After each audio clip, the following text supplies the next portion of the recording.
morso ya mama eleki elengi koleka babeta nyonso nga nalala. Mama soki ozalaki kaka na bomoi mbele nasengi ozangisanga susu wana.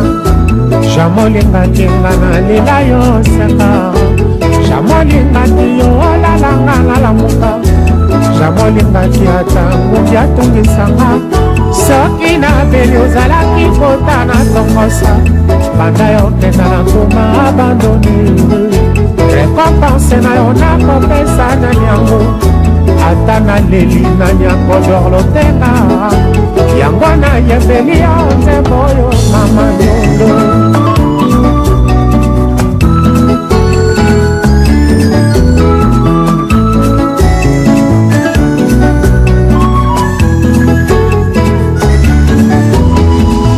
Elengi ya libele ya mama botangai eleki baresete nyonso ya bakongo blongangalia. Mesdames, Mesdemoiselles et Messieurs, bonjour. Je m'appelle Francine Munyerenkana, connue sous le nom d'Esther Mudekereza. Je suis congolaise de la République démocratique du Congo. Je voudrais d'abord remercier les organisateurs du prix de partenariat africain d'avoir donné la chance aux Africains de toucher positivement les vies des populations à travers le projet d'entrepreneuriat. Je les remercie aussi d'avoir pensé et accepté les candidatures de femmes, car en Afrique, les femmes ont toujours été victimes de discrimination quand il s'agit des opportunités d'emploi. Quand j'ai eu l'information sur le prix d'entrepreneuriat africain, j'étais allée parler aux amis qui m'ont découragée en me disant, je cite, Esther, même si tu présentais une idée de construction ou d'entreprise, on ne va pas la recevoir car tu es une femme. Cette idée-là m'a beaucoup bouleversée et j'étais à bout de déposer. Mais comme cette idée figurait déjà et datait de très longtemps dans ma vie, et j'avais toujours ce désir et cet espoir que j'aiderais un jour le peuple congolais, je me suis lancée dans le montage de mon projet jusqu'à ce jour. Quand j'ai eu l'information que j'étais choisie parmi les gagnants ou les idées les plus nécessaires pour ma région, j'étais très émue et j'étais très motivée de voir que vraiment je suis parmi les gens qui ont fait de bonnes choses. Sur ce, je suis très motivée, je suis très déterminée de continuer ma lutte jusqu'à ce que je sois parmi les gagnantes du prix de l'entrepreneuriat africain. Mon entreprise portera le nom de JF Africa Innovation Enterprises et sera installée à Bukavu dans la République démocratique du Congo. Le projet que nous vous présentons ici dans ces compétitions du prix africain de l'entrepreneuriat est nommé Usine de fabrication de fruits intégrés à la protection, conservation et assainissement de l'environnement et à l'accès à la technologie de l'information et de la communication en République démocratique du Congo. L'idée de création de notre projet est venue après un constat amer de la précarité de vie de la population causée par la pauvreté très avancée due au manque d'emploi dans laquelle se trouvent des centaines de milliers de femmes, d'hommes dans notre pays. Les problèmes de la rareté de produits sur le marché local ainsi que le manque d'éducation de nos populations sur l'environnement. Les objectifs du projet sont: objectif global, contribuer à l'amélioration des vies des populations par la création d'une unité de production orientée sur la protection de l'environnement. Objectif spécifique: créer une usine de fabrication de jus et de la confiture de fruits et légumes afin de permettre aux marchands de s'approvisionner localement et de créer d'emplois pour les femmes et les hommes sans emploi. Les commerçants qui vendent des jus de fruits effectuent des voyages dans des pays voisins pour importer ces produits car il n'est pas disponible localement. Ceci entraîne l'élévation du coût de vente de cette denrée sur le marché local, étant donné que les coûts de transport, de dédouanement de la marchandise et autres tracasseries seront mises en considération dans la fixation des prix de vente. Notre entreprise a bien pris soin de trouver des solutions pour résoudre de manière active et durable tous ces problèmes afin d'améliorer les vies des populations et contribuer ainsi au développement du pays en particulier et de l'Afrique en général. Faciliter aux agriculteurs de trouver les moyens d'écoulement de leurs fruits pour ceux qui ont des arbres fruitiers et protéger leurs arbres. Certains agriculteurs qui produisent des fruits n'ont pas de marché d'écoulement de ces produits et donc ils n'en trouvent pas d'intérêt car il n'y a aucune usine de transformation de leurs produits. Promouvoir la plantation d'arbres fruitiers et de légumes en milieu rural, urbano-rural.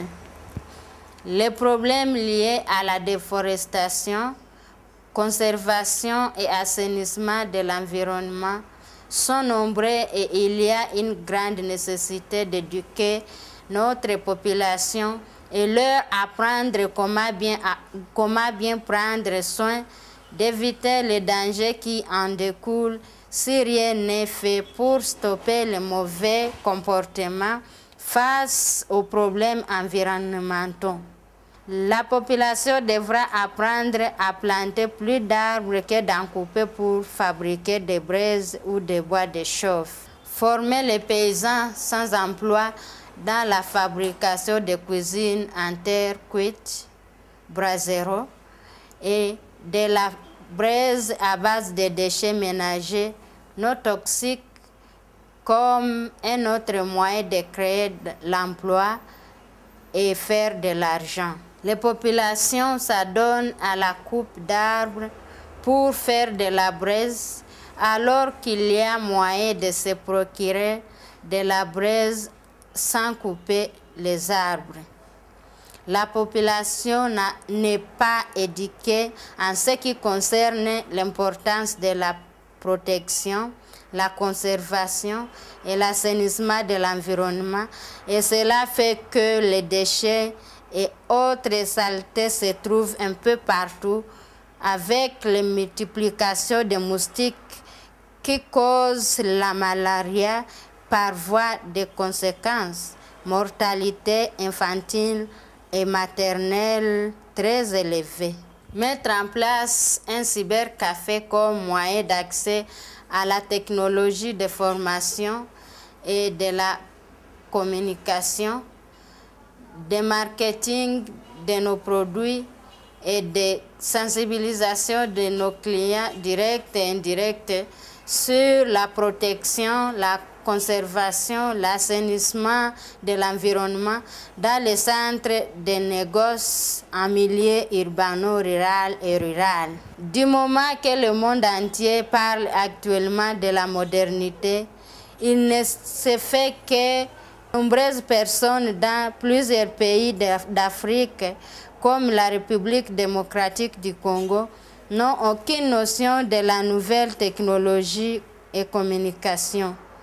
Pourtant, il est aujourd'hui facile de trouver toutes les informations dont on peut avoir besoin si on a l'accès à l'Internet, y compris les informations sur l'environnement.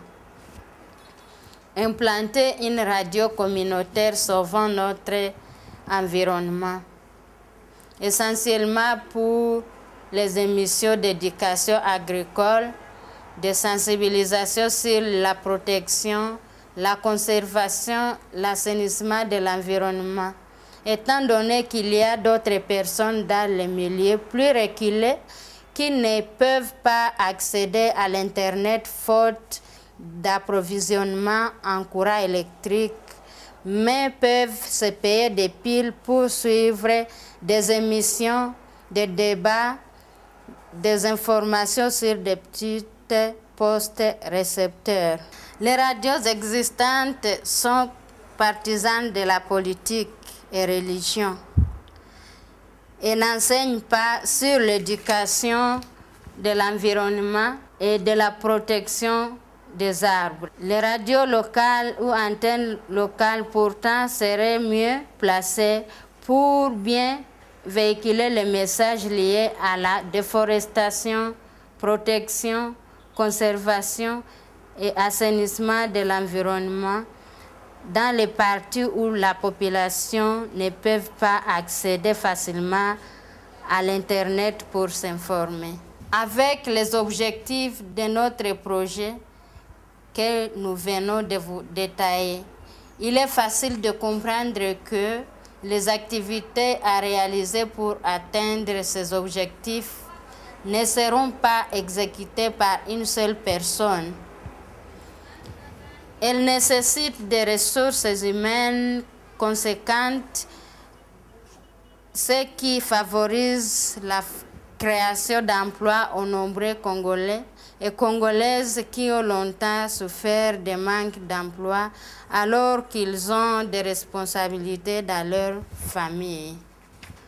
Brièvement, notre plan de création d'emplois dans notre projet estime que plus de 200 emplois seront créés pour la première année d'implantation de l'entreprise. Ces chiffres pourront s'augmenter au fur et à mesure que l'entreprise sera en train de grandir. Des centaines d'hommes et de femmes auront de l'emploi et seront en fait capables de prendre leur famille en charge, y compris, mais sans s'arrêter à la santé, nutrition, habillement et scolarisation de leurs enfants, dont l'État a abandonné la charge aux parents depuis des décennies. Nos prévisions de la création d'emplois se présentent de la manière suivante. Le cybercafé créera 20 emplois. La radio communautaire créera 15 emplois. La pépinière de plantules d'arbres en milieu rural et urbano-rural créera 70 emplois. La plantation d'arbres fruitiers créera 30 emplois.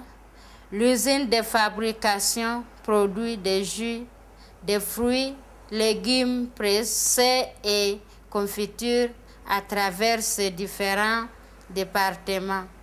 Technique, études et développement, logistique, production, marketing commercial créera 35 emplois. La fabrication de cuisine améliorée, Brasero, au moyen de la terre cuite créera 40 emplois.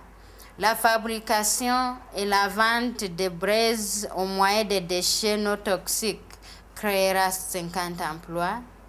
Au moins 260 emplois directs seront créés dans toute la première année d'implantation de l'entreprise, et cela sur toute l'étendue géographique du projet. Ce nombre pourrait être élevé au fur et à mesure que l'entreprise étendra ses activités sur d'autres parties du pays et pourquoi pas sur le continent. Selon nous, l'amélioration des conditions de vie des populations passe non seulement par l'accès à l'emploi, mais aussi par le fait de vivre dans un environnement sain. Par l'assainissement de l'environnement, à travers la collecte et la fabrication de braises, au moyen des déchets non toxiques, le problème de la malaria appelée malaria ou paludisme, dont souffrent les populations de notre pays et qui cause la mortalité infantile maternelle, sera diminué très sensiblement dans la communauté car il y aura aussi des diminutions sensibles de la moustique, premier agent causal de la malaria. La plantation d'arbres est aussi un élément essentiel pouvant contribuer à l'amélioration des vies des populations. En plus de la création d'emplois, il y aura une génération de revenus pour plus de 5 000 familles d'agriculteurs qui seront retenus comme fournisseurs de fruits et légumes, matières brutes dont l'entreprise aura beaucoup besoin pour fonctionner. Nous mettrons en place un personnel qualifié et une bonne politique gestion, de marketing et de vente afin de nous permettre de réussir les objectifs que nous nous sommes fixés. En conclusion, il est vraiment très difficile de parler de tout ce qui est dans ce projet en quelques minutes, mais je suis très déterminée de poursuivre ma lutte jusqu'à la fin de ce projet et d'être aussi la gagnante la plus meilleure de ce projet. Sur ce, j'invite aussi mes camarades femmes à vouloir bien déposer leur candidature pour que l'année prochaine, elles soient aussi capables d'aider leur pays, d'aider aussi leur famille et d'aider les gens qui sont en souffrance. Je dis et je vous remercie.